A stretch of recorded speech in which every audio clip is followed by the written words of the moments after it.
നമസ്കാരം.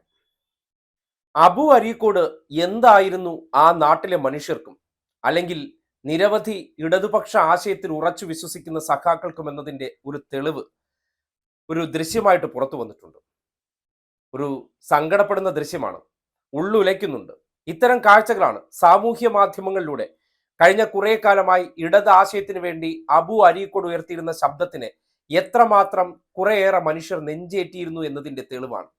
ആ തെളിവ് ഈ സമൂഹം കണ്ടിരിക്കണം. കാര്യം, ഒരു പ്രസ്ഥാനത്തിനു വേണ്ടി അദ്ദേഹം ഉറച്ച ശബ്ദമായിട്ട് ആ ആശയത്തിന് വേണ്ടി മറ്റൊരു ലാഭേച്ഛയുമില്ലാതെ അദ്ദേഹം പെരുമാറിയിരുന്നത് എന്തുകൊണ്ടെന്നാൽ അടിയുറച്ച ഒരു കമ്മ്യൂണിസ്റ്റ് ആയിരുന്നത് കൊണ്ടാണ്.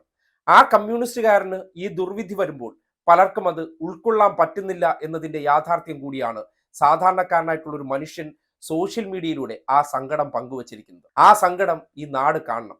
എത്രമാത്രം അബുവിന്റെ വിയോഗം പലരുടെയും ഉള്ളുലയ്ക്കുന്നുണ്ട് എന്നതിന്റെ തെളിവ് കൂടിയാണ് ആ ദൃശ്യം. എത്ര നിഷ്കളങ്കമായിട്ടാണ് ആ മനുഷ്യൻ അബുവിനെ ഓർക്കുന്നതും അദ്ദേഹം ചെയ്ത ഈ കടുങ്കയ്യെ ഓർത്ത് വിലപിക്കുന്നതെന്ന് കേൾക്കുമ്പോൾ ഇന്നലകളിൽ സോഷ്യൽ മീഡിയയിലൂടെയും ഒപ്പം പൊതുപ്രവർത്തന ഇടങ്ങളിലെല്ലാം ആത്മാർത്ഥത കാണിച്ചിരുന്ന, തെളിർമയോടെ രാഷ്ട്രീയം പറഞ്ഞിരുന്ന വ്യക്തിയെ എങ്ങനെയാണ് സാധാരണക്കാരായ മനുഷ്യർ നെഞ്ചേറ്റിയിരുന്നു എന്നതിന്റെ നേർസാക്ഷ്യം.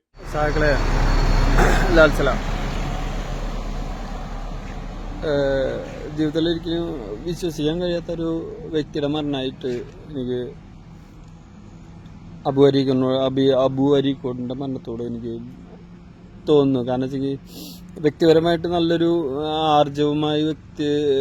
ആർജവത്തോടുകൂടി സംസാരിക്കാനും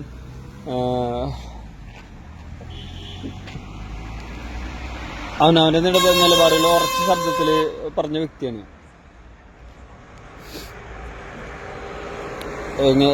എങ്ങനെ വിലയിരുത്തുന്നത്, എങ്ങനെയാണോ ഒരു വ്യക്തിനെ നമ്മൾ അവഹേളിക്കാണ്ട് സംസാരിക്കുക എന്ന് പഠിപ്പിച്ചു തന്ന വ്യക്തി കേട്ടോ. ഒരു അവഹേളിക്കരുത്, നമുക്ക് അതിൻ്റെ ആവശ്യമില്ല. നമ്മൾ ഒരാളെ അവഹേളിച്ച് സംസാരിക്കരുത് ജീവിതത്തിൽ ഒരിക്കലും എന്ന് പഠിപ്പിച്ചു തന്ന വ്യക്തിയാണ് അബു അരീക്കോട്. ഇന്ന് അവൻ്റെ വിയോഗത്തിൽ വളരെയധികം എന്താ പറയുക, എല്ലാ സഖാക്കളോടൊപ്പം തന്നെ വളരെയധികം മാനസികമായിട്ടുള്ള ബുദ്ധിമുട്ടിലും മാനസികമായിട്ടുള്ള പിരിമുറുക്കത്തിലും തന്നെ ഇപ്പം മുന്നോട്ട് പോകണം. സഖാക്കളെ, നിങ്ങൾക്ക് എന്തെങ്കിലും ഒരു ബുദ്ധിമുട്ടുണ്ട്, എന്തെങ്കിലും കാര്യമുണ്ട്, നിങ്ങൾ അറിയുന്നവരടുത്ത് സംസാരിക്കാൻ പരമാവധി ശ്രമിക്കുക. നിങ്ങൾക്ക് എന്തെങ്കിലും വിഷമങ്ങളുണ്ടോ പറഞ്ഞ് തീർക്കുക, പറയുക. ഒരാളുടെ അടുത്ത് നിങ്ങൾക്ക് സംസാരിക്കാൻ കഴിയാതിരിക്കില്ലല്ലോ. കാരണം നമ്മൾ ഇത്രയും പേരെ എതിർത്ത് സംസാരിക്കണം. നമുക്ക് ഒരിക്കൽ പോലും നമ്മുടെ വിഷമങ്ങൾ ഒരാൾക്ക് തുറന്നു പറയാൻ നമുക്ക് കഴിയില്ലേ? നമുക്ക് കഴിയും. സഖാക്കളെല്ലാവരും ആ നിലയിൽ വരണം. നമ്മൾ വിഷമിച്ച് അല്ലെങ്കിൽ നമ്മളൊരു സംഘർഷാവസ്ഥ നമുക്ക് ഒഴിവാക്കിയെടുക്കാവുന്ന നിലയിൽ നമ്മൾ വളർന്നു വരണം. കാരണം വെച്ചെങ്കിൽ എത്രയോ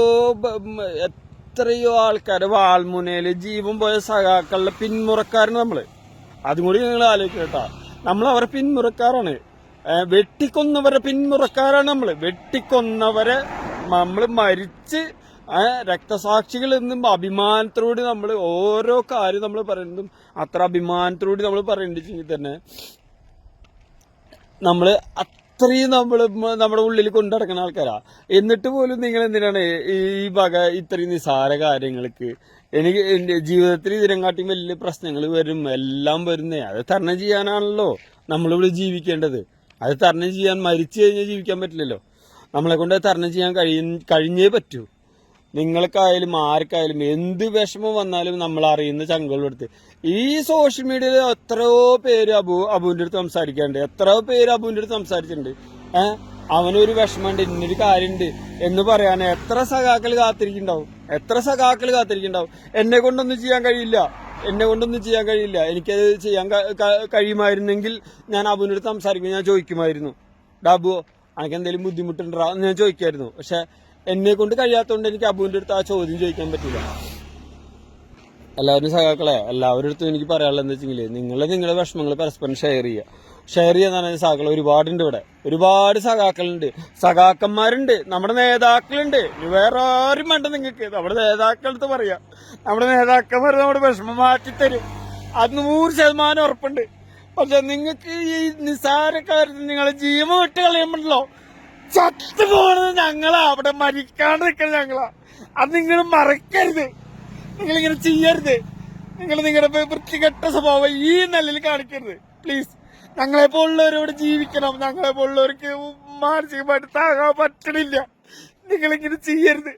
നിങ്ങളുടെ റിക്വസ്റ്റ് ആയിട്ട് പറയാം, പ്ലീസ് നിങ്ങൾ ചെയ്യരുത്. ഞങ്ങൾക്ക് വേണ്ടിയിട്ട് മാത്രം ചെയ്യരുത്. ഞങ്ങൾക്ക് മരിക്കാനോ അതിനോ ഒരു പേടിയില്ലാത്ത ആൾക്കാരനാണ്. പക്ഷെ ഒന്നിരുന്നാൽ പോലും ആത്മഹത്യ ചെയ്യാൻ ഞങ്ങൾക്ക് പറ്റില്ല. നിങ്ങൾ ആത്മഹത്യ ചെയ്യുന്ന കേട്ടാൽ ഞങ്ങളെ കൊണ്ട് സഹിക്കില്ല. സഹിക്കില്ല. നിങ്ങൾക്ക് എന്ത് കാരണം നിങ്ങൾ പുറത്ത് പറയും. ഒരു 2 പേരെടുത്ത് നിങ്ങൾ പറഞ്ഞ് അത് അവസാനിപ്പിക്കും. ലാൽസൻ സഹിക്കില്ല. എനിക്ക് കൂടുതലൊന്നും പറയാനില്ല.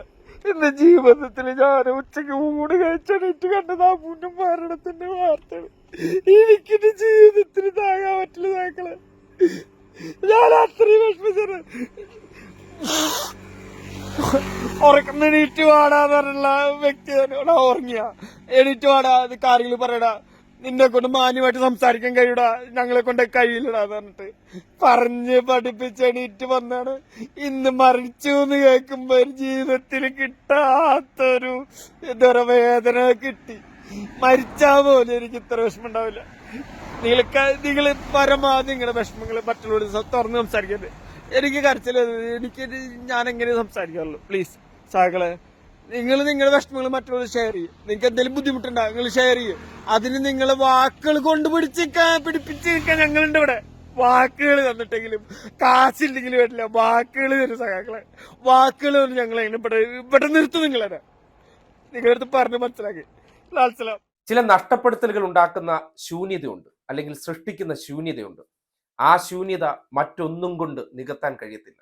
അതിന് പകരമായിട്ട് മറ്റു ചിലർ വരുമെങ്കിലും ആ ശൂന്യത അവിടെ അവശേഷിക്കും.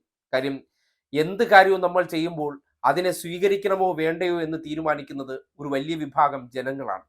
ആ ജനങ്ങൾ നെഞ്ചേറ്റുമ്പോഴേ ചെയ്യുന്ന പ്രവൃത്തി അർത്ഥവത്താകത്തുള്ളൂ. അങ്ങനെ ഇന്നലകളിൽ ഇടതുപക്ഷ ആശയത്തിന് വേണ്ടിയും ഈ നാട്ടിലെ ഇടതുപക്ഷ വിരുദ്ധരായിട്ടുള്ള മനുഷ്യർ ആ ആശയത്തെയും ആ പ്രസ്ഥാനത്തെയും തകർക്കാൻ ശ്രമിക്കുമ്പോൾ പ്രതിരോധ കോട്ട തീർത്തവന്റെ ഈ വിടവാങ്ങൽ എത്രമാത്രം പലരെയും ഞെട്ടിപ്പിച്ചിരിക്കുന്നു, പലർക്കും അത് ഉൾക്കൊള്ളാൻ കഴിയുന്നില്ല എന്നതിന്റെ തെളിവ് കൂടിയാണിത്. സങ്കടമാണ്. തീർത്തും ഒരു മനുഷ്യനെ സംബന്ധിക്കുന്നിടത്തോളം അപ്രതീക്ഷിതമായി അവന്റെ ഉൾക്കിടിലമുണ്ടാക്കുന്ന ഒരു സംഭവം. എത്ര ആലോചിച്ചിട്ടും എത്ര ചിന്തിച്ചിട്ടും ഉത്തരം കിട്ടാത്ത ആ സംഭവവികാസം പല മനുഷ്യർക്കിടയിലും ആഘാതം സൃഷ്ടിച്ചിരിക്കുന്നു എന്ന് ആ ദൃശ്യം തുറന്നു കാട്ടിത്തരുന്നുണ്ട്.